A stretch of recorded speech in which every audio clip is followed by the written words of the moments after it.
Hola, somos Capi Perdicaki de Tan Grande y Jugando, y este es Kawa. Desde hace un poco más de un año estamos comprometidos con los desarrolladores indies de Colombia y América Latina. Queremos mostrarle al mundo el talento de nuestra región. Por eso necesitamos de tu ayuda para hacerlo realidad. Realizamos entrevistas a desarrolladores de juegos en Colombia y América Latina. Además, tenemos otros materiales como gameplays y reseñas. Amamos la industria y queremos crecer para ser una enorme ventana de contenido. Y tú puedes hacer parte de este crecimiento.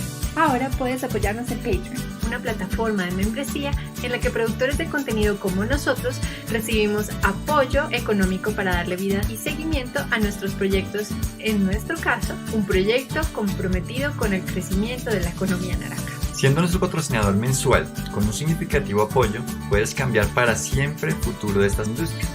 Al tiempo que recibes beneficios como tener tu nombre en el crédito de uno de nuestros videos, hacer parte de nuestra comunidad de Discord, o cuando ya eres un Patreon de alto nivel, recibir obsequios en la puerta de tu casa.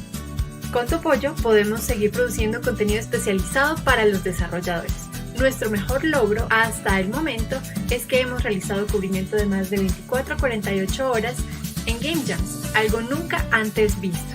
Entramos a la intimidad del desarrollo. Esto fortalece a los indies y permite que muestren su talento en vivo y en directo. Con los fondos que recaudemos podemos dar contenido más seguido, más rápido y más cercano. La industria de los videojuegos indies es demasiado grande, demasiado exitosa, demasiado creativa para ser tan invisible. Ayúdanos a contagiar al mundo de la fiebre de Tan Grande y Jugando. Suscríbete a nuestro canal de YouTube, comparte nuestros contenidos en redes y si puedes, patrocina por Patreon, un canal pensado para hacer crecer esta comunidad. Minasai, onegai shimasu, supportas. Buenas, ¿cómo están? Hola, hola. Uy, Dios mío, tenemos un montón de actividad para quienes nos están justamente como sintonizando hoy. Hemos estado compartiendo con todo el equipo de desarrollo, bueno, no todo, pero sí, pues con las personas que dirigieron el desarrollo de CrisTales. Ha sido una aventura súper bonita. ¿Ustedes cómo han visto estos streams, Ana? ¿Se han visto los streams? Yo lo he visto increíble. ¿Es para allá? Ah, no es para allá. Yo lo he visto increíble. Buenísimo, de verdad. Todo muy, muy chévere. Sandy, que definitivamente te estoy viendo aquí al lado. ¿Y acá? ¿Qué hubo? Sí, aquí la derecha es la izquierda. ¿Cómo bueno, vas? arriba sí sigue siendo abajo. ¿Cómo van en el piso de abajo? Es confuso, ¿no? O sea, está muy claro, pero no, es diferente. Mandy está allá. Hola, Mandy. No. Hola, José. Sí, es para allá, sí. ¿Qué vas? Yo puedo mirar para arriba, José. ¿Cómo van allá en el piso de abajo? Hola, No puede ser.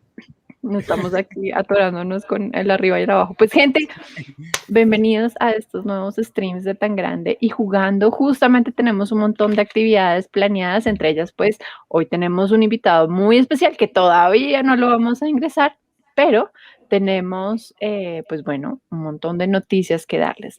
La primera de ellas, recuerden que ya se abrieron las inscripciones al Women Game Jam. ¡Tarán!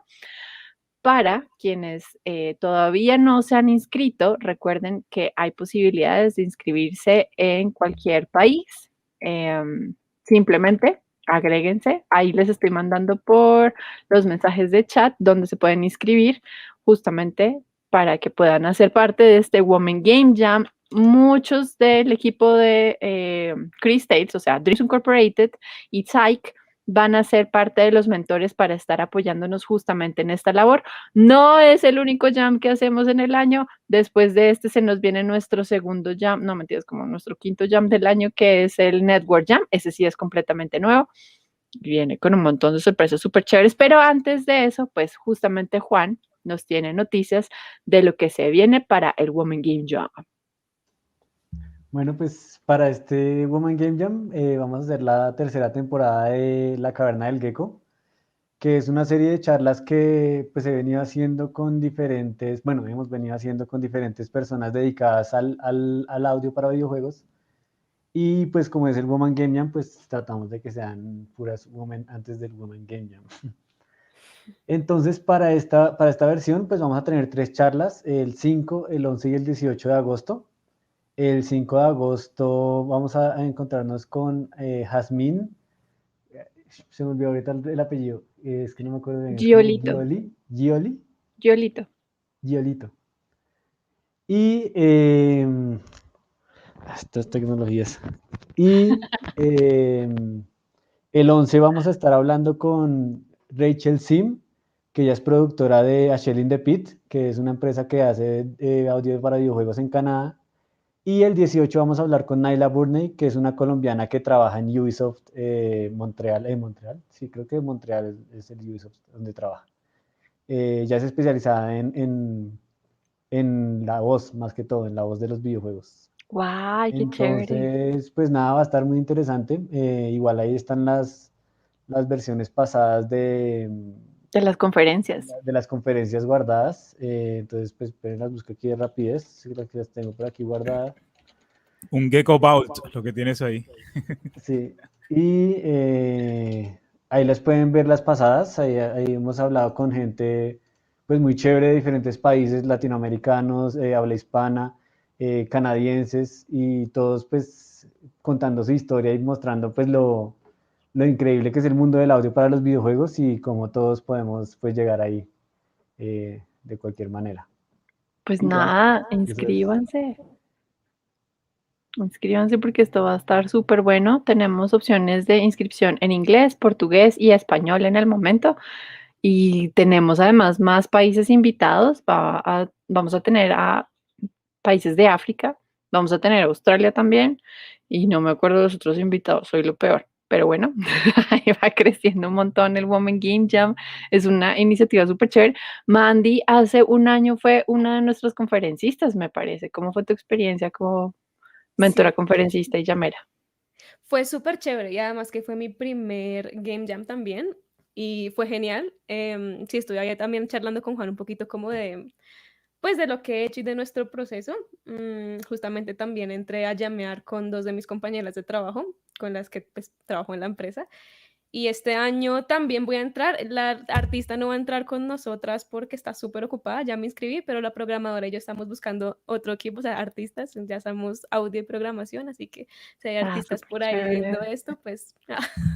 Bueno, este año justamente vamos a cerrar las inscripciones el 15 de agosto, aunque iniciamos el 20, 5 días antes es para poder enviarles la entrada al Discord y que ustedes se vayan conociendo y que pues vaya siendo un espacio muy fraterno, muy divertido, muy emocionante. Pero bueno, ahora sí, antes de iniciar con nuestro invitado de hoy, les advierto, la conferencia va a ser enteramente en inglés, pero antes de que pues José nos lo presente, yo quería preguntarles, ¿vieron que hubo gente que sacó un fanmate de, de nuestro querido CrisTales? Un intro en anime. Un intro en anime. Y les quedó, o sea, muy, muy, muy bacano. De verdad, uno Y esto es pensa, enteramente fanmate. O sea, esto es increíble. Me voy a callar desde este momento y los dejo disfrutarlo.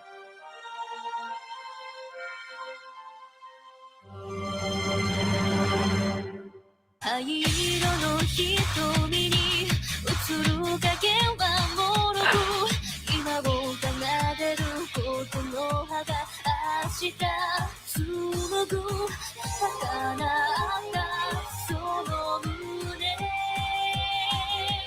壊す大地踏みしめ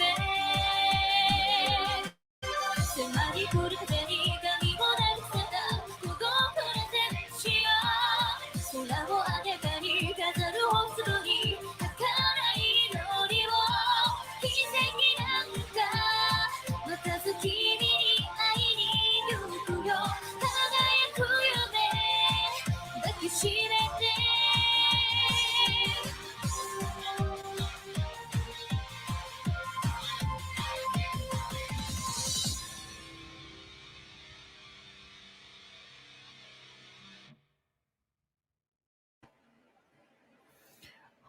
joder, que esto debería ser una serie, de verdad. Netflix, si estás escuchando esto. Claro, uy, increíble, ¿no? La gente sí. No, sin palabras. Muy, muy, muy bacano. Bueno, total. Ya, ahora sí, démosle entrada a nuestro querido invitado de hoy. Taratatara, ¿a quién traemos, José? Bueno, drum roll. El invitado de hoy es pues los que jugaron CrisTales ya saben que el hombre no necesita mucha presentación porque ya su música pues habla mucho por él. Estamos muy honrados de que esté acá. Y hablando de música, voy a compartirles en el chat pues donde pueden encontrar la música de CrisTales y así, si no la han escuchado, pues sí, escúchenla que de verdad vale la pena. Entonces Tyson es un compositor, streamer, un ninja en Mario Maker. de verdad. Y bueno, Tyson, welcome. Hello. Hi. Hello. What's up, man? So Wait, happy, so glad to have you here. How's everything down there? Wrong way. It was over this way. Okay. Sorry. Hello. Well, les recuerdo a todos que nuestra entrevista de hoy va a ser enteramente en inglés, como justamente está en la descripción de este video. Es un excelente momento para que vayan practicando en inglés, porque pues claramente esta industria de desarrollo necesita mucho power en English. So, vamos. So yeah, Tyson, again, welcome. Thank you for being here. And we're really glad, we're really happy to have you here, talking about music, talking about whatever you want to talk, and of course answering questions. By the way, a los de la audiencia, si tienen preguntas pueden dejarlas aquí en el chat. Déjenlas en español si quieren, que aquí las traducimos, no pasa nada. So yeah, switching back to English. So yeah, Tyson, tell us a little bit about yourself, like real quick, about who is Tyson Wernli? Sorry. It's okay. It's okay. It's a weird name. I was going to screw it up. It's okay. It's Wernli. You're fine. It's okay. Don't even worry about it. You said we could talk about it whatever we wanted. I was going to ask you about all the stuff behind you first, but we can talk about me first if that's fine. I guess. These are like my CDs. Let me show you. Do you use CDs in 2021? These are my favorite ones. Dream Theater. Wait, you're a Dream? People made some references to the CrisTales soundtrack in Dream Theater. I got more than a couple. Really? Dream Theater to like the battle themes. Yeah. But perhaps Dream Theater is just big in my community. I'm not sure. I mean, I listened to some Dream Theater in high school. I liked Liquid Tension Experiment more because I wasn't a big fan of the Dream Theater vocalist. I was like, wait, you take all the best parts of Dream Theater and you get rid of the vocalist? Okay, let's do that. Let's do Liquid Tension instead. I'm sorry, Dream Theater, if you're listening, I'm sorry. I love you. Lord sorry. Petrucci, sorry. We're not. Right, exactly. So yeah, tell us a little bit about yourself. How did you get into music? How was everything with the game? We know that you stream a lot of Mario Maker content on your Twitch channel. So yeah, how's all that? Sure, yeah, a little bit about myself. I mean, I've been a part of the music program in school, from as early as third grade. I always loved playing drums and percussion. That's my main instrument. I love the marimba. Actually, four mallet marimba was like my specialty in high school and college. And so big percussion influence in all of my stuff. So yeah, college educated musician, and spent a lot of my 20s trying to take over the world with music to one capacity or another. Spoiler alert, it did not work out. But yeah, I'm also a big gamer. Grew up playing video games. I'm sure we'll talk about it later, but video game music was definitely an inspiration growing up. The idea that you could write a piece of music that's only maybe 90 seconds long, but it's so catchy and good that you can listen to it for a half an hour on repeat and you don't mind. You're like, yes, more of this. And so video games, big influence on me, of course. But yeah,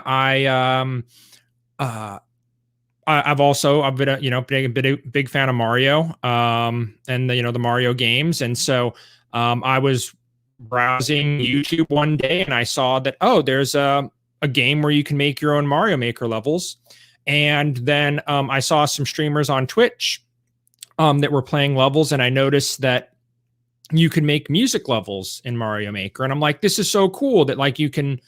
Because I had Mario Paint. Did anybody else here have Mario Paint as a child? Was that just me? Okay.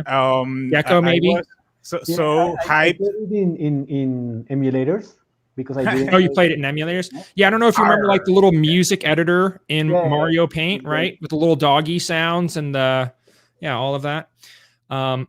So I'm sorry. Did you want to say something there, Jose? No. That I remember that I was so thrilled that Mario Paint was played with a mouse. The Super Nintendo. It was like, how did they do that, man? Yeah. And I think that my parents probably thought that it was like an educational game, and so it was like better to get me Mario Paint than like Mortal Kombat or something, right? And so when I found out that you could make music levels in Mario Maker, my ego naturally thought, I bet I could make some really cool music levels in Mario Maker. And so I got it. And I did what everybody does when they get Mario Maker, and I went on Twitch and tried to find people to play my levels.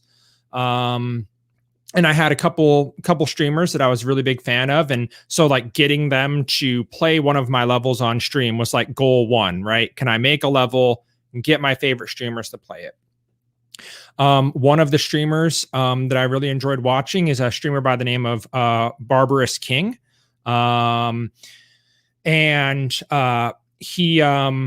He would play viewer levels, and I made a level with music specifically for him in the hopes that he would play it and like it and everything. And he did, and I kind of became a regular member of his stream, and he started working on a Super Mario World ROM hack. I don't know if anybody here is familiar with Super Mario World Kaizo ROM hacks. I don't know if that sounds familiar to anybody here. Well, I should have prepared a clip, but there's a program that you can use to make your own, like Super Mario World, the one with Yoshi and Dinosaur Island, right? The one for the Super Nintendo. So there is a program that you can use to make your own Super Mario World like fan game or hack, right? And they're pretty big. I don't know if anybody here is familiar with like GDQ, Games Done Quick, the speedrunning charity event. They get played at those events. And so my friend, he was working on one of those games, making his own Super Mario World ROM hack. And just like you can make your own custom levels, you can put your own custom music in that hack. And he had already known me from Mario Maker. And I convinced him that I knew how to put music in the Super Mario World ROM hack. I had no idea, but I told him that I knew how to do it because I wanted to be a part of, because he was making the game. I knew it was going to have a big audience. The person he was making the game for was another streamer that I really liked. And it was a project that I wanted to be a part of, not because I was getting paid for it, not because I was getting exposure for it or anything, just because it seemed like a really fun thing to do. Right.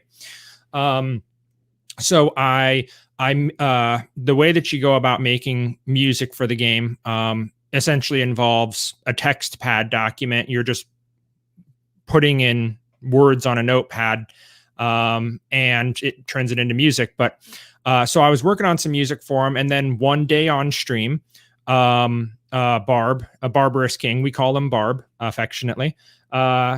He was putting some of the music that I had made for the game into the game. He was working on the game on stream, and Derek, who works for Modus, is apparently also a fan of Barbarous King.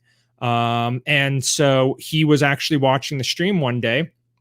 And at the time that he was watching, they were in the middle of doing some auditions for composers for CrisTales. And Yeah. Yes, feel free to interrupt me at any point with questions or responses. Otherwise, I'll just keep going. So Derek, rightly so, was a fan of Barbarous King, as you all should be out there in the viewing audience. And so he was watching him, and he saw that I had written an original piece of music for the game. There was one stage where most of the work that I did on the game, I was taking music from other video games and transcribing it. I was porting the music into Super Mario World. So I was taking music from Streets of Rage or music from Final Fantasy and making it go into the Super Mario World game. But there was a piece of music that I wrote as an original composition for the game that he was working on. And Derek was watching, and he reached out to me on Discord and said, "Hey, I see that, you like the retro style games. I watched what you were, what you did for Barb on Twitch. And I'm working with a studio that's making a game that's a love letter to Chrono Trigger and 90s JRPGs. And I was wondering, do you write original music? Do you have it in you? Is that something that interests you?" And so, of course, yes, of course, about as quickly as I can answer. Somebody in chat there, they're talking about the original piece. That's the piece that I wrote for the game there. Thank you, Decay. I appreciate that, buddy.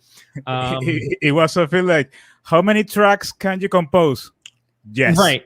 Right. Yes, exactly. The answer is yes. And so he just reached out to me to ask if I was interested in possibly talking with Carlos about the project to see if I'd be a good fit.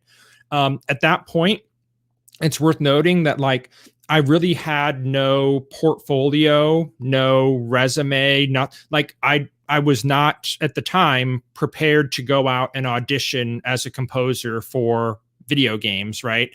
I had sort of passively accepted that you're probably not going to take over the world with music at this point. Just, have fun with music when you can.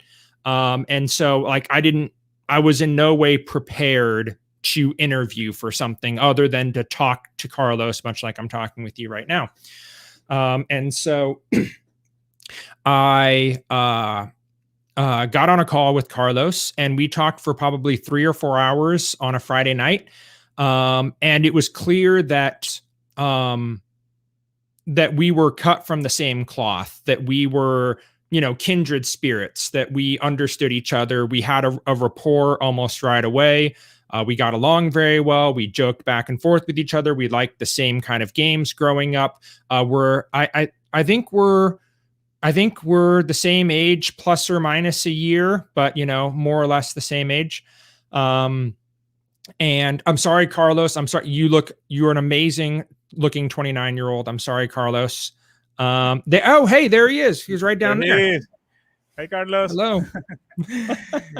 So that now that you mentioned that, man, that is so important because the chemistry between developer and composer is so important because sometimes you can deliver the best music that you think that fits the game, but sometimes the developer or the team has a completely different view of the game, and being able to have a synergy on what do we want for the game, that's so important. Yes. And I've been very vocal about it since joining the project, that I think that I got the job not necessarily because of any qualifications that I had, but more because we had that really good rapport between us. He could feel my passion. I had told him on the call at the point that I had that I was having the conversation with him, I was actually working with another group of people that were trying to put a game together. And so I had already been on a much smaller scale, doing some freelance work for another project. And I found myself debating whether or not to audition for Carlos as well, because this is the important thing to note. The entirety of the time that I worked on CrisTales, I did it as freelance time. I have another full-time job that I was working the entire time. So like all of the music for the game was done nights and weekends. This has not been my full-time job. And so this has just been a passion project that I've worked on as I could over the past 2.5 years. And so I streamed on Twitch. I had a full-time job. I was already committed to working on another game project. And so I was like, I don't know if I should even apply for this or even try for this one as well. But then I thought of like 12-year-old me in the video store picking Chrono Trigger up off the shelf. And I was like, man, 12-year-old me would kick my butt if I didn't, make an effort. If I didn't at least try to audition, like if I auditioned for it and it all goes up in smoke, then, at least I tried. Right. You did it for him.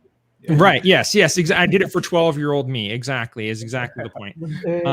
There's something that I wanted to mention that is very important. And we talked a lot in the audio talks I do on my channel with Tan Grande Jugando. We talk a lot about showing yourself. And when you lowered quotes, your expectations on yourself and just try to have fun, that's the way you were able to get work and to start getting involved with development and start showing what you really are, like the music that really comes from your heart and not the music that it comes from you just to take over the world. Like when you forget about baby steps. But yes. Exactly. And so, yes. And that's, as if I were to have advice to give anyone, generally it's that, I would never tell somebody to work for exposure or to work for free, but I would 100% tell people that you should get involved in a community that's passionate about the same things that you're passionate about. See what you can do to, bring life to somebody, life to somebody else's project, right? That's how all of these dominoes started to fall. I was making Mario Maker levels, and I was making music levels for the streamers that I enjoyed watching, and I wanted to make music levels that they would enjoy playing. And then I worked on music for the Super Mario World ROM hack that was serving somebody else's dreams, somebody else's goals, right? And then, the same thing had happened with CrisTales. And so by not thinking, what do I want for me, but what can I do to help others? What can I do to be a part of somebody else's dream? That really started opening, those doors for me. And also something that you enjoy is not right. Yes. And I would have done it for free anyways, because it's fun for me. Right. Yes, exactly. Like you get involved with music, you get involved with the arts because you love doing it. And any benefit you gain from it beyond that is just the icing on the cake, right? Like you have to do it because you love doing it. You were telling us that, you have this awkward way to start your job opportunity, and you have only your free time to make the songs and to create. Yes. So I'm sorry. Yeah. Back to the origin story, right? I talked with Carlos. We seemed to hit it off. And I is this Carlos? Yes, this Carlos right here. That is him. Yes. Also known as the man. Yes. The man. Yes.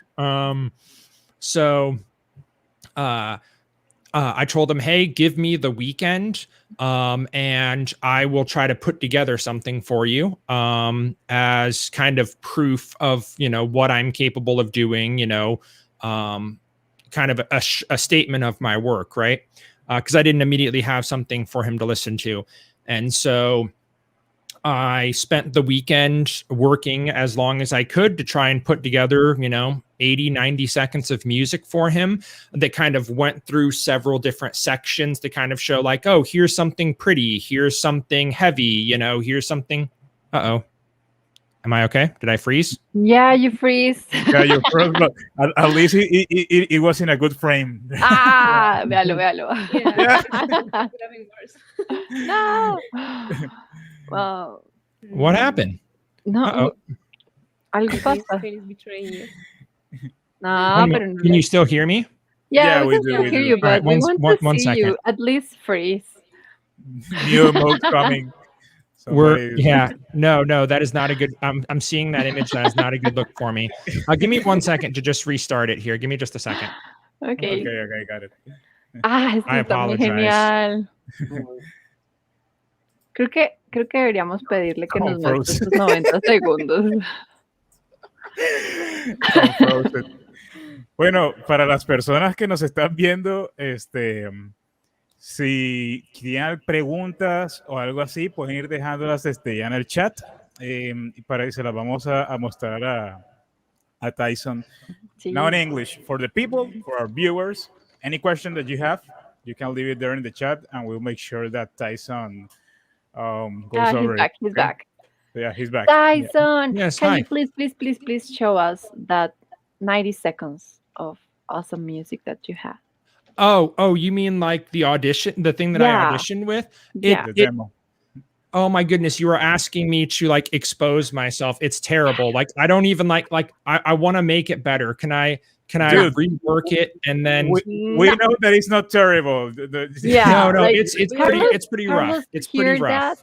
that? No, it doesn't matter. Of course, it changed a lot, but I want to Right. know like what did Carlos hear that he was so Okay. in love? Oh no, you're way it was building this up. love want to hear at not to first guess. song. This You're is you're his way words. building it up. 1 second. Let me. I think I can find it for you here. One Yeah, moment. yeah. It's no. Lower your expectations. Lower Nah, I them. don't care. Don't No, care. I lower- just want lower to. them. I just lower want them to 1 see. second. I just wanna show yourself. Yes. So it's You his know, time. I believe that honest and transparent here.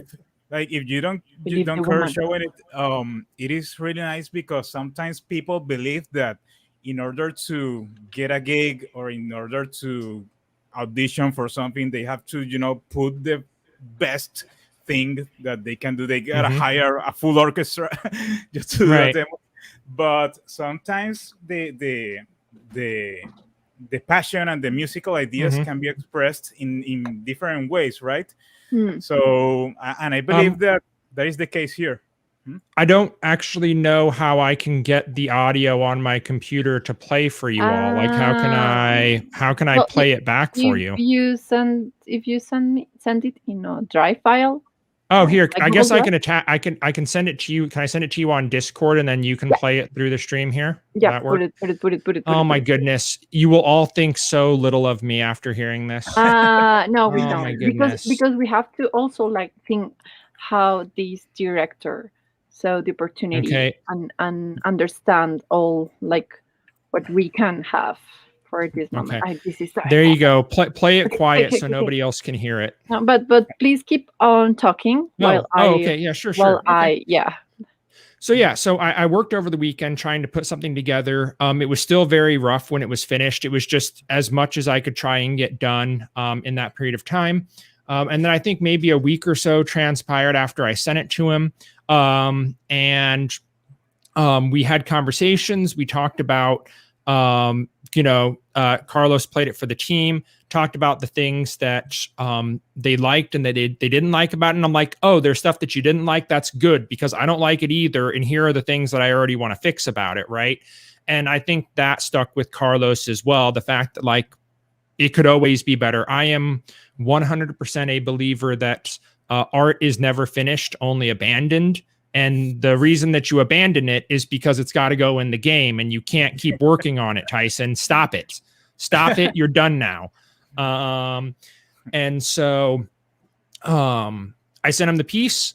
And like I said, I think it was maybe a week or so later that I found out that they decided to go with me for the part. And I was as shocked as the rest of the world was.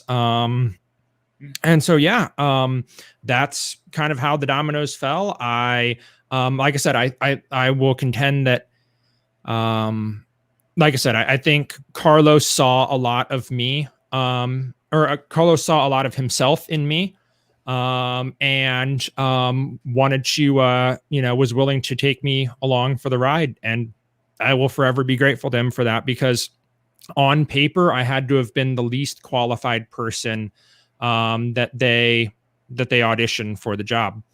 And so yeah, we got started, and at the point that I got brought on, they were planning on releasing the demo on Steam.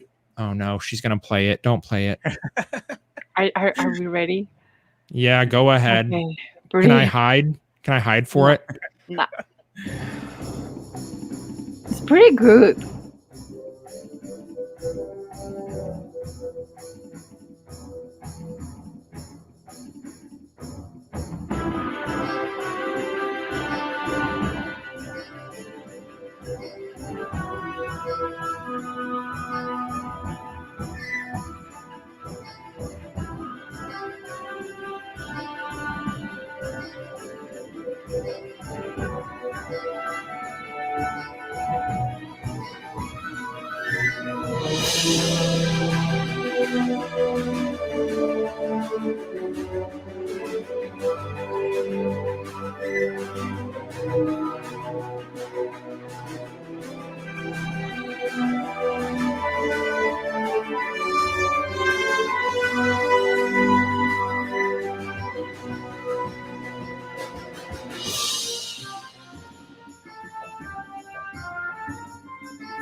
I love it. Yeah, I don't know what you're talking about saying that is bad. Yeah. And Yeah. I mean, are we all? I mean, everyone here in this chat. Do you all work on music yourself? Yeah, they dabble do. in your free time? Yes. They do. Yes. Yeah. Like, do you know of any harsher critic for your music than yourself? No. I mean, right? Like, You're- am I alone in this? I feel right? you, man. No, I feel you. Do the rest of you think about your music like Kanye must think about his music, or like no, like you're right? But I think that's Like, narcissism. I'm not going to a party and putting on my own music in the playlist, right? Like, I'm not Prince or anything, so like I can't, like that's not me. So yes, I mean, I am very much a pen and paper composer. Like, I want to write sheet music and take it to an orchestra and have them play it, right? Like the getting everything about the mix right, getting the computer to be as smart about music as professional musicians would be is always the battle, right? And so yes, that piece that we just listened to, it's very rough in that none of the instruments are playing at the right loud. What we This is the link for the music, so they can. Oh, go got there. you, got They you. can- You keep talking. You keep Okay, talking. good deal, good deal. I didn't know if Mamacita was telling me something. I wanted to make sure. Mamacita, mamacita. For sure, Mamacita. Mamacita. So yeah, so yes, I hear it. It sounds rough to me, but you can hear in that piece elements that very much speak to the way that I put music together, right? There's several different sections. Everything's constantly transitioning into another section, use of odd time, use of syncopation, percussion, all of the offbeat accent sort of You can stuff, tell right? that the composer is a percussionist just by listening Right. to it. Yes. Yes. I couldn't do that. I am like a 4/4, 3/4, 7/4, maybe here and there, but Yeah. Yeah. There's some 7/8 in the CrisTales soundtrack. There's some 11/8. There's some odd time stuff in there. I'm a really big. The thing that I love about odd time is I love writing odd time that the casual listener would not realize is odd. That they're just still sitting there going, yeah, and like they don't even realize that it's all the sort of funkiness that's going on underneath, right? So yeah, that was the piece that I sent Carlos, and he foolishly said yes. And so I'm not sure what the conversations were like that resulted in them giving me the job. I don't know if I would have wanted to be in the room to hear those conversations, but all the same, they offered me the job, and they said, "Hey, we have a demo. We have a demo that's going live in a couple months, and this is the part of the game that we're presenting for the demo, and this is the music that we need, by that deadline." And I got cracking. How was the back and forth process with the team? Like, did you got lots of feedbacks, change this, change that, move this? How was that? Or was like, again, something that instantly love us first, second and third song? No, I mean, I just no, it was all flawless from the very beginning. There was everything just worked brilliantly. So in the beginning, when I got on, we already had one piece for the game, The Town of Narem, which is written by Norihiko Hibino. And so that kind of helped inform me a bit of what they were going for, because they had already had this other piece commissioned. I want to write, my goal is to, make an orchestra play like a rock band, right? Like that when I'm writing music, that's kind of what I'm thinking, right? And so when we first started going, I know that like for any of you musicians out there, the idea of like temp music is a naughty word, right? But I wanted, the thing is that nothing is more terrifying than a blank piece of paper, right? Where you're told that you can do anything. I wanted the box, right? I wanted to be put in the box. And we knew that, again, I was doing this in my free time. We already had a deadline with the demo. And so we didn't have time, in my opinion, for me to take 3 or 4 swings at a piece before we got it right. And so you could tell someone, I want an upbeat rock track for this area of the game, but I could go find 50 different pieces of music that all sound different that you could all call an upbeat rock and roll track, right? And so in the beginning, the discussions that we had were like, what music do you think of when you think of this section? Like whether that's music from another video game, music from an anime, from a TV show, from a movie, because the first thing that I wanted to do is crawl inside Carlos's head, right? I wanted to know exactly what he was going for, even if he couldn't tell me in words what it was that he was looking for. And so early on when we were talking about pieces, that's kind of how we approached it, is that he would send me some ideas for like, when I think of the Floodside District, or when I think of St. Clarity, this is some music that I think of, right?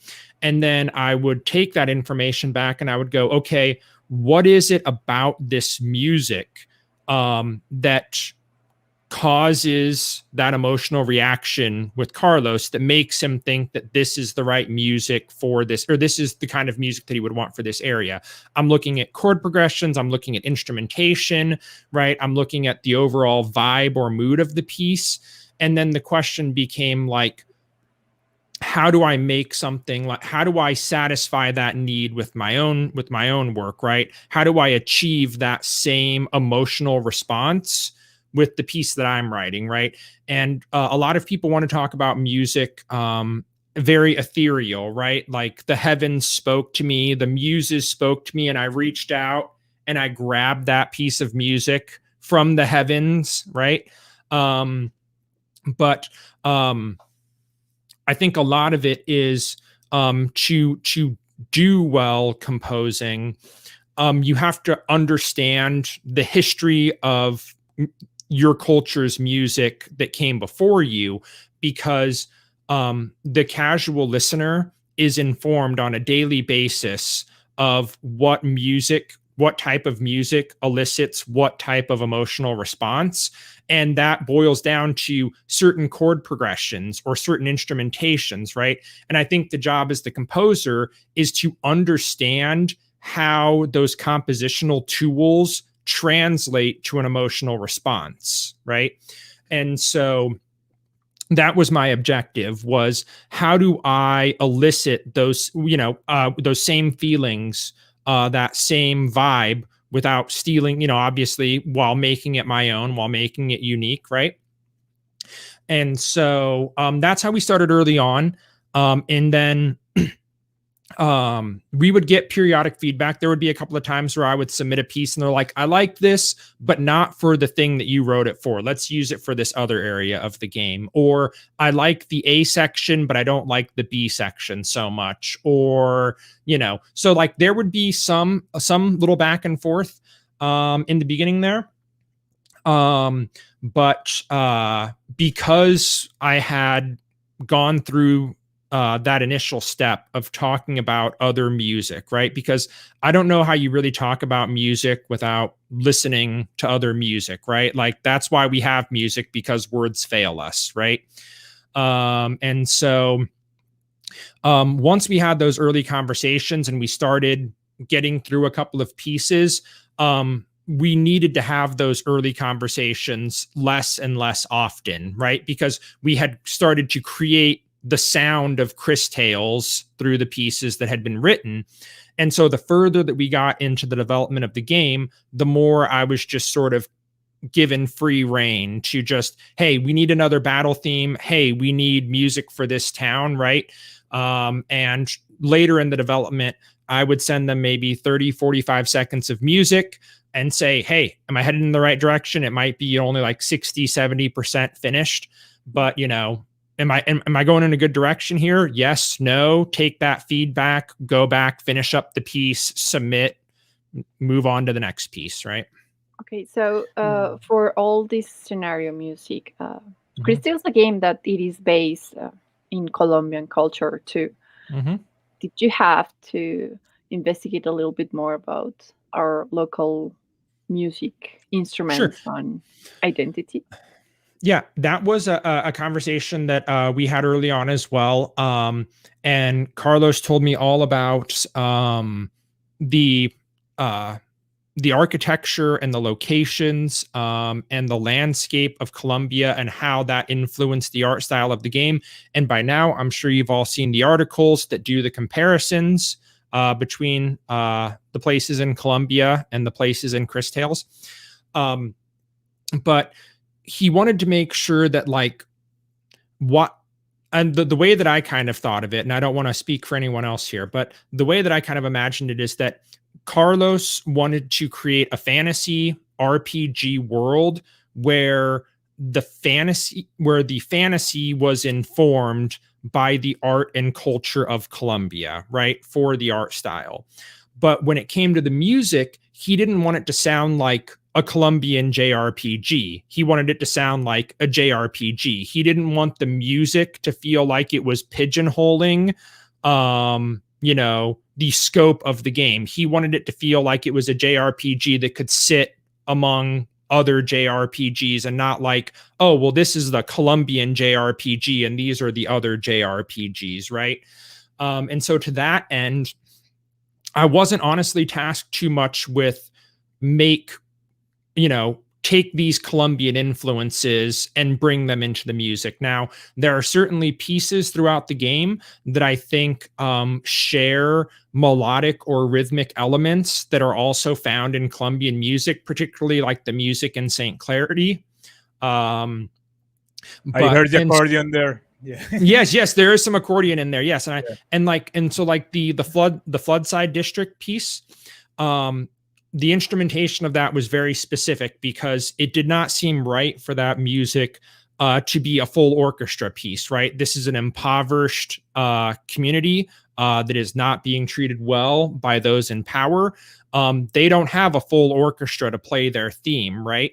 And so I wanted the music for the Floodside District to sound like something that a group of friends on a street corner could have all gotten together and played, right? It's 2 guitars, accordion, there's some marimba in there, there's an acoustic bass, and I think a flute, a pan flute, and it's a very sparse instrumentation, right? Because I wanted it to sound like music that the citizens of that city could get together and play, and not just some bombastic orchestral number, right?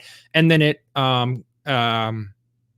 complemented it, against the Walled City, which was very orchestrated, very bombastic, very kind of full of itself by comparison, right? So yeah, I would say that the Clarity music is the closest that I came to trying to achieve something that spoke specifically to music of Colombia, but that was because, like I said, the intent was, we are a studio in Colombia that is making a JRPG game more than we are a studio making a Colombian JRPG game, right? Do you want to hear any of that makes sense? A fun story about St. Clarity? Always. I actually live in the region, in the city that St. Clarity was inspired on, like in the coastal part. Oh, yeah? Of Colombia, yeah. And I was saying, like, man, this is so nice. But when I saw I was speaking with Sugar Mamacita, actually, she was like, yeah, the city floods just like your city. Yeah. And I was like, yeah, we got those kind of floods here. And when I was playing, I was like, oh, those poor kids, man. But then I was like, wait a moment, I'm the poor kid. What the heck? Oh no. I'm that guy. So yeah, I got that realization. But again, it's cool. It's cool. Like taking that, and I believe that is very, very, what's the word? Acertado. It's like very spot on. To have the Colombian influence and the Colombian kind of fantasy, but still make it a global sounding game, right? Yeah. This game can be played. It's not you're not taking literally things from the Colombian music, but you're getting inspired by it and putting it into a global context. You know, right? I mean? Yes, exactly. So yeah, so and there. Yeah, I'm sorry. Go ahead. No. Yeah, that was. I tend to speak a lot too. So we will get along famously then, if only we can let each other talk, right? So yes, I don't remember now what I was going to say, but because I'm a percussionist, because I love those syncopated rhythms, I think that's what caused a lot of people to draw those comparisons as well. There's been more than a handful of reviewers that when they talk about the music, they talk about the Colombian influences in the music. And I'm just happy that they're saying nice things, of course. As far as the soundtrack overall went, I would say that the music for Clarity is probably the closest that I come to trying to draw those connections. But that's how the music ended up kind of being segmented by area of the game, right? All of the music in the St. Clarity chapter of the game shares some commonalities And then the Tolera music uses much more of the like Baroque style voice leading counterpoint because it's an ancient city. And so there's a lot of movement through circle of fifths, introduction of harpsichord, proper voice leading, all of that stuff that they teach you like in music theory in college, right? And then the Cinder sort of became the area of the game that I would call like the kind of JRPG blues music, right? It's not really jazz music, but it's that music that you hear in RPG games when like the biker gang is about to approach you in the alley, you know, like that kind of more swung, looser, kind of bluesier feel. And so that's what was really fun about the game, is that it allowed me to paint with many different brushes, right? Like I could write in several different styles, and it all fit the elements of the game. It fit the art style, it fit the narrative, it fit that area of the game. Yeah, I have a question. Please. Did you mix everything yourself? That depends. Do you have bad or good things to say about it? I'm not gonna say. No, it's good. It's good. No. Yeah, it was all me, for better or for worse. I am not, I would go to say that like I am not as experienced with the audio mixing engineering portion of the music writing as I would like to be. Like I said, my dream is to just write out the sheet music and then take it to a professional orchestra and sit, of course, I mean, who doesn't want that? I mean, none of you all would be interested in that, right? Like, no, of course we all want that, right? But yes, I spent a lot of time trying to learn a lot of stuff that I felt that I needed to know more about, right? And so the entire soundtrack is 100% programmed. There's not a single live recorded instrument in the entire OST. And so not even the guitars? Nope, it is all 100% programmed. Yeah, well, that's what makes it sound so JRPG. No, and I leaned into that, right? Like there were a couple of things that I sort of accepted as shortcomings of mine, but also as ways to turn those into opportunities. And that is that we wanted to make a game that was modeled after and a love letter to those 90s JRPGs. And when you're talking about the physical limitations of the audio for like the Super Nintendo console, you don't have a lot of rubato. You don't have a lot of accelerando and ritardando. The tempo is not changing a lot, right? Like because it's very limited in terms of its capacity, right? And so when I was working on the music, the objective was regardless of how dense and full as I could make the orchestra sound, I wanted to make sure that the melody was strong enough and that the rhythm and the groove and the bass line was strong enough that it could be condensed into a track for Super Nintendo and still work, right? I could take all of this and break it down into 8 monophonic channels and make a Super Nintendo port of the music, and that it would still work, right? And so that was sort of my aim, was to like lean into those parts that like, yes, it's a full orchestra, but it's also computers, it's also machines doing the work. It's also, I tried to lean into that retro to my benefit. Whether or not it paid off or not, I guess, time will tell. Yeah, I think that's the way to go to succeed getting an aesthetic for a game.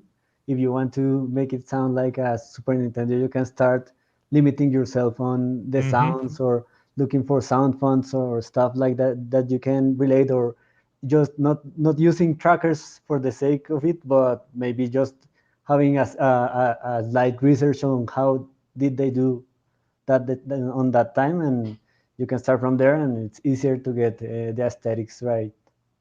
Yeah, and if you, and to anybody out there, like, if you like that style of music, like, yes, I used some Spitfire audio plugins. I used expensive plugins for the game. But you can make great sounding music with free FamiTracker software. You can make great sounding music with sound fonts that you can download off of the internet and, put into any digital audio workstation, and I think that's what's great kind of about the SNES era of music, is that the sprites still look great. The music still sounds great, and so, but yeah, that was kind of the aim. I accepted the limitations. I knew that I wasn't going to have live performers for the OST. I knew that there wasn't going to be somebody else mixing and mastering it for me. And so I just had to take my best swing at it and hope for the best, and waited the entire time for the other shoe to fall and for somebody to put me in my place and be like, what do you think you were doing making the music for this game? But, so far, everyone's been real nice. And so I'm happy about that. I have a question before we enter, because Sure. I think we should answer people like public's questions. But yeah, regarding the orchestration, because when I listened to the soundtrack, I could notice that it had a lot of variation, but it still sounded like so cohesive in itself. Like it had like an identity. So you were talking about how you managed to accomplish that. This constantly talking with Carlos, but in talking about music, how do you feel you could like make that sound so cohesive with that much variation of the orchestration itself? No, this That's is a great really good question. Thank you. Hmm. I love writing with themes and motifs, right? I think before I ever thought about, of video game music, I also loved, film and, the scores of, John Williams, right? And the idea that you could take a couple of notes and use that to represent a character, and that you could then reference that back later, right? Like there's a reason that when we watch Star Wars and we see the binary sunset and the Force theme plays, that we get emotional, right? We have that association with the theme. We've heard it played other moments, right? John Williams has used the tools of composition to influence our emotions, even though we, the listener, may not know, right? And so there's a heavy use of themes and motifs in the game that I tried to use to tie pieces together, so that even if you didn't realize that this theme from this piece was now being used in this other piece, even if you maybe didn't realize it on a conscious level, like your brain knew something that you up here didn't realize, right? Oh shoot, what was the other thing? I had another very solid point that I swore I was going to make, but the use of the motifs, and goodness, maybe it will come back to me. Yeah. I'm sorry, go ahead. No, go. Like if you want, we can like keep on other question, and maybe you're going to go back. Sure. Yeah. Maybe it will come back to me. There was another very solid point there, I'm sure, but I keep trying to grasp at it. Yeah, let's ask another question. We'll see if it comes back to me, and I'll have one of these moments. But Eureka moment. That's a good explanation on how music for visuals and video games work. It's like a secret influence. I just remembered it. Thank you. No, wait, no. Oh yes. When I start writing any piece of music for this game, I found myself asking, what story can I tell with the music, right? Because everything that you add to a game is an opportunity to inform the player of what they should be thinking or feeling at any given moment, right? And if the story is trying to tell the player something, then the music should be trying to tell the player that same thing. And so I think very programmatically when I write my music. I think like, what is this area about? If I'm writing like dungeon music, right? Let's take for example, the Mount Thesia dungeon music. We have this very beautiful landscape, these mountains, these rivers, it's nature. And so the piece starts out in this 11/8 time, this 5+6 feel, because I wanted it to feel uneasy. I wanted it to feel unsettled because it's nature, and nature is not square corners, you know? And so I wanted to have that feeling to represent the beauty of the area, but then the B section of the piece goes from that odd time to a very militaristic march style, because Enzo has come in and he is stripping all of the resources from the mountains, right? He's killing the animals, he's harvesting the crystals, he is abusing the nature, right? And so I wanted the music to reflect that. And so we went from something that felt very loose and organic to something that became very regimented. His theme was introduced in the low brass. You hear the Dies Irae, which I don't know if anybody here knows the Dies Irae. If you've ever, it's all over. Dies Irae.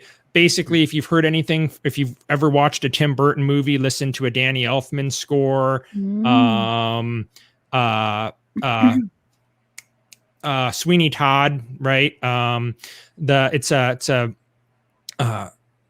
death. Kind of a death motif that has been used in music for decades now.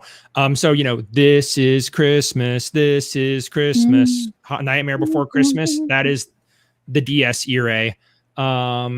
And so they're killing the animals. So, of course, in the B section of that piece, the Dies Irae plays, Enzo's theme plays, and then the piece ends with what sounds like a very quick and abrupt cymbal crash, which I imagine to be like the slaughtering of the animal, that then leads back to the river sound on the loop and everything. And so that's just one example of it. But like, that's how, and like, whether it's a battle theme or dungeon music, I was always thinking like, what is the story that I'm telling with this? And if I'm telling a story, then there are characters within this story that exist between different pieces of music. So I should use Enzo's theme here, or I should use CrisTales' theme here, right? Because they're a part of that story that's being told with the music. And so that very much influenced the way that I kind of put the soundtrack together, and found myself going, okay, I have this other piece of music that I need to write.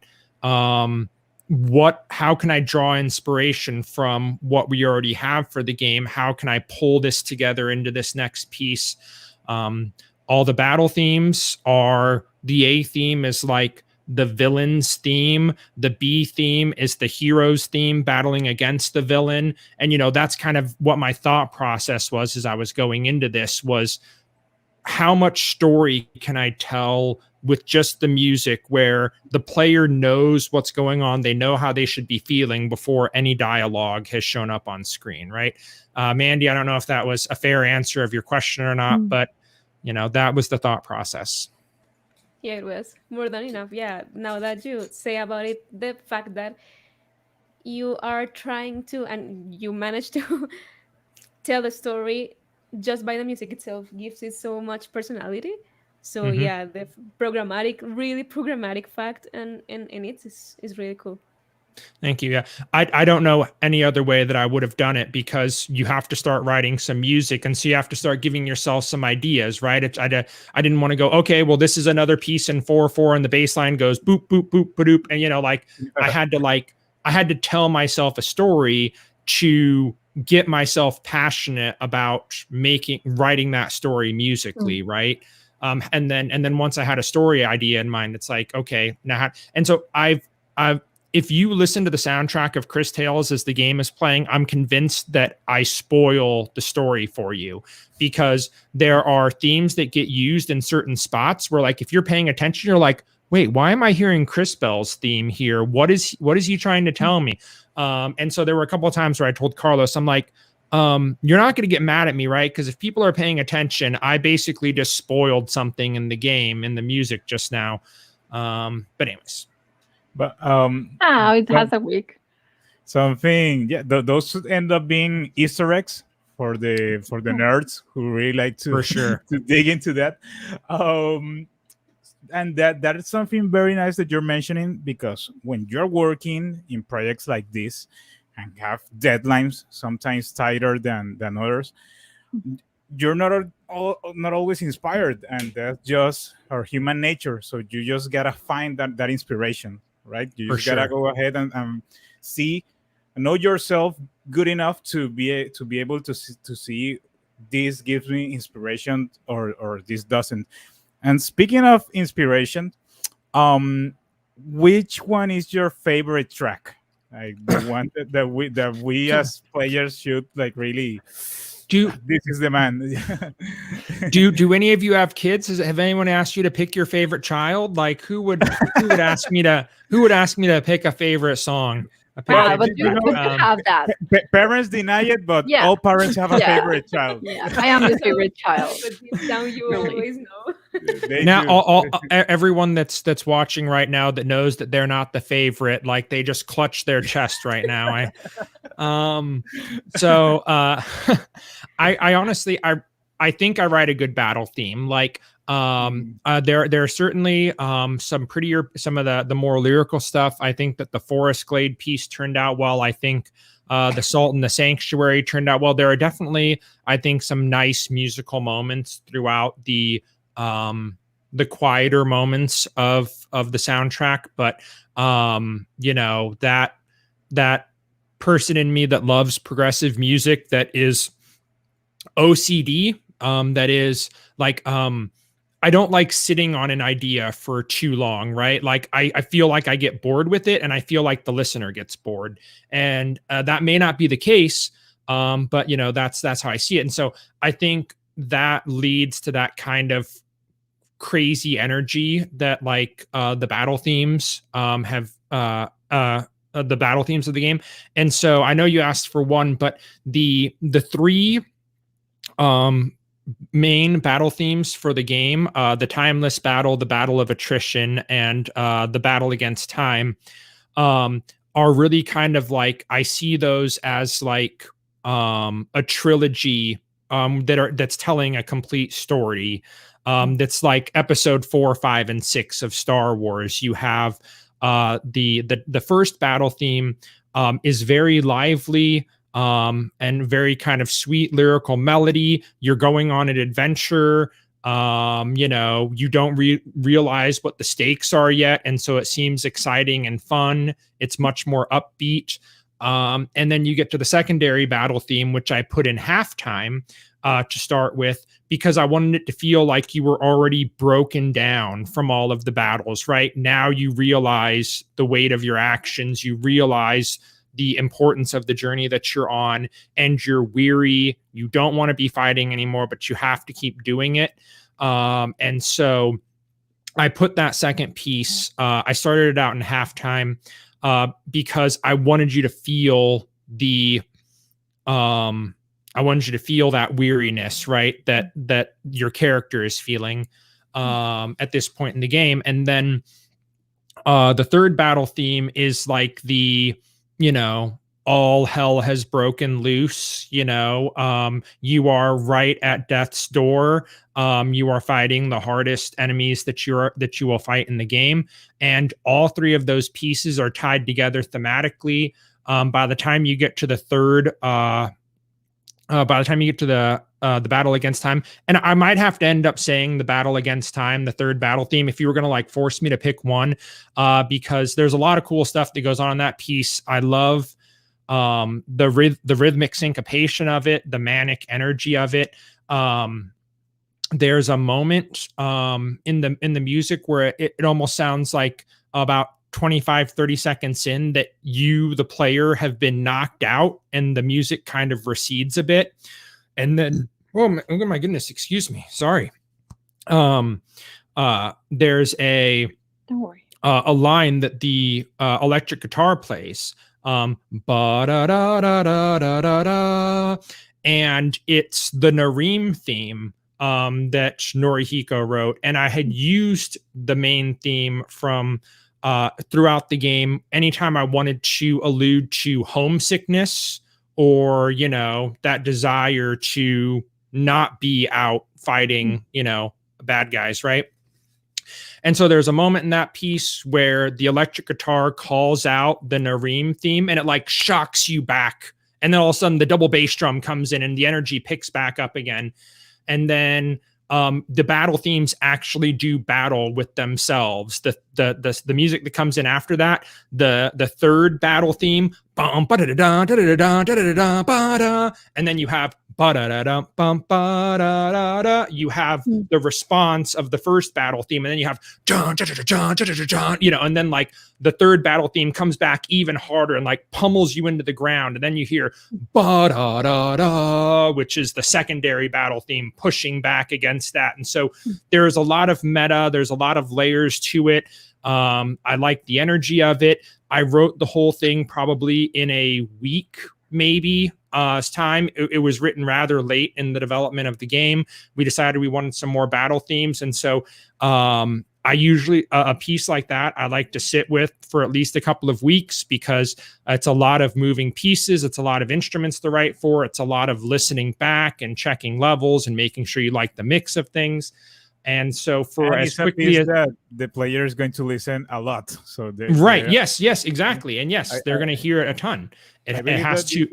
It was Toby Fox, I think, the guy from Undertale, that he said that, you know, the battle themes, they gotta be the best themes right in the game because the player is going to listen, especially in a game like CrisTales, who has random encounters.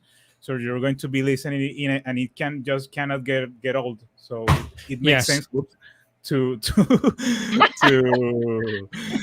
everything is falling apart. Remember, the poor kid here. Is it flooding there? Are you okay? almost. I'm like, hell. So yes, exactly. And that played into the concern as well, right? Because you want music that, you know, it's only 90 seconds of music maybe, but they need to be able to hear it over and over and over again and still love it. And that has been a thrill of mine since the game has come out. I will go lurk in people's Twitch channels as they're playing the game and hearing them go and kind of like humming along with the theme as they're playing it. I'm like, they like it. They still like it. They've listened to it for 2 hours straight now and they still like it.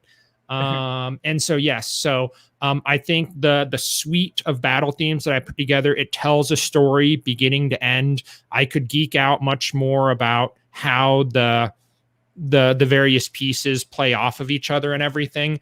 I think they work well together, but like as far as like a climactic final battle theme, that the battle against time, the final standard battle theme, I really like how that one turned out. I think it represents pretty concretely the way that I go, the way that I approach, you know, music making. So yeah. Yeah, I'm really glad to hear like how involved you get into the project because that shows a lot of your work, right? Like in games, we have this flexibility to create our own story on parallel of the real story and choose our characters in the music and play with them and make our own game and our own backstory that plays behind the main story and makes it highlight. So it's very nice to hear that you get that involved in the game and that's why you did it. That's why he chose you. It's not because you have all the credentials or anything like that. It's because you have that way to connect with the game, and that's what developers need. They need to tell a story, and they need someone who gets them and create his own story like something very like, I don't know, cheesy, but like walking everyone with hands. No, 100%. Yes. And yeah, you know, and I read some reviews that, you know, the people they seem to be drawn to the music because it didn't feel like generic RPG music to them. It felt like the music really connected itself to the area of the game or to the action taking place on screen. And I think, you know, all of the logic that I just was talking about, you know, I think that goes into it, that even if the player, even if the listener doesn't consciously know that that's what's influencing them, it's influencing them all the same, right? They're having that subconscious response. They're getting those goosebumps. They're having that reaction, even if they don't know all of the music theory behind it, even if they don't know that battle theme 3 is battling battle theme 1 at that moment in the piece, right? It still manages to connect with them. Okay. And our last question, but not less important. What are you planning to do after the release of CrisTales? Where are you going to keep on in your career? More work, please. Like, Give me your money, please. the reward for a job well done is the opportunity to do more of it, right? I want this to be the first of many soundtracks that I make, and not the first and only. And so,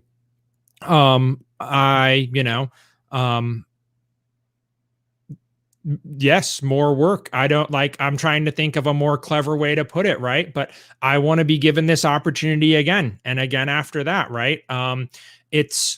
I frequently consider myself to be an arrow without a bow, right? I have this ability to do something great, but I need the bow to pull me back and fire me, right? And CrisTales was the bow, right? Like it gave me focus, it gave me purpose, it allowed me to take all of these separate ideas that I had and focus them into something that, while being wildly different track to track, formed a cohesive whole, right?